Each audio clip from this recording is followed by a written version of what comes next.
شروع اللہ کا نام لے کر جو بڑا مہربان نہایت رحم والا ہے۔ ایک طلب کرنے والے نے عذاب طلب کیا جو نازل ہو کر رہے گا، یعنی کافروں پر، اور کوئی اس کو ٹال نہ سکے گا۔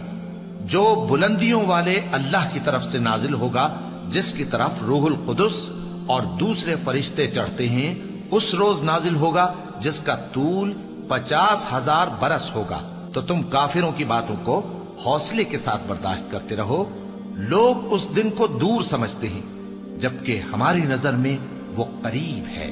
جس دن آسمان ایسا ہو جائے گا جیسے پگھلا ہوا تانبا، اور پہاڑ ایسے جیسے رنگین اون، اور کوئی دوست کسی دوست کو نہ پوچھے گا، حالانکہ ایک دوسرے کو سامنے دیکھ رہے ہوں گے۔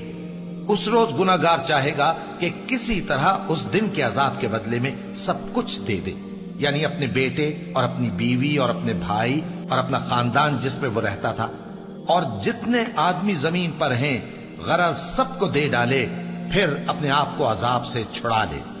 لیکن ایسا ہرگز نہیں ہوگا۔ وہ بھڑکتی ہوئی آگ ہے، کھال ادھیڑ کر کلیجہ نکال لینے والی۔ وہ ان لوگوں کو اپنی طرف بلائے گی جنہوں نے دین حق سے اعراض کیا اور منہ پھیر لیا، اور مال جمع کیا، پھر سینت سینت کر رکھا۔ کچھ شک نہیں کہ انسان کم حوصلہ پیدا ہوا ہے۔ جب اسے تکلیف پہنچتی ہے تو گھبرا اٹھتا ہے، اور جب ملتا ہے اس کو مال تو بخیل بن جاتا ہے۔ مگر نماز ادا کرنے والے جو نماز کا التزام رکھتے اور ہمیشہ پڑھتے ہیں، اور جن کے مال میں حصہ مقرر ہے، یعنی مانگنے والے کا اور نہ مانگنے والے کا، اور جو روز جزا کو سچ سمجھتے ہیں، اور جو اپنے پروردگار کے عذاب سے خوف رکھتے ہیں، بے شک ان کے پروردگار کا عذاب ہے ہی ایسا کہ اس سے بے خوف نہ ہوا جائے۔ اور جو اپنی شرمگاہوں کی حفاظت کرتے ہیں مگر اپنی بیویوں یا باندیوں سے کہ ان کے پاس جانے میں انہیں کچھ ملامت نہیں، اور جو لوگ ان کے سوا اور طریقے ڈھونڈیں تو وہ حد سے نکل جانے والے ہیں، اور جو اپنی امانتوں اور اپنے عہد و پیمان کا پاس کرتے ہیں، اور جو اپنی گواہیوں پر قائم رہتے ہیں، اور جو اپنی نماز کی پابندی کرتے ہیں، یہی لوگ جنتوں میں عزت و اکرام سے ہوں گے۔ تو اے نبی، ان کافروں کو کیا ہوا ہے کہ تمہاری طرف دوڑے چلے آتے ہیں، دائیں اور بائیں سے گروہ گروہ ہو کر جمع ہوتے جاتے ہیں؟ کیا ان میں سے ہر شخص یہ امید رکھتا ہے کہ نعمت کے باغ میں داخل کیا جائے گا؟ ہرگز نہیں۔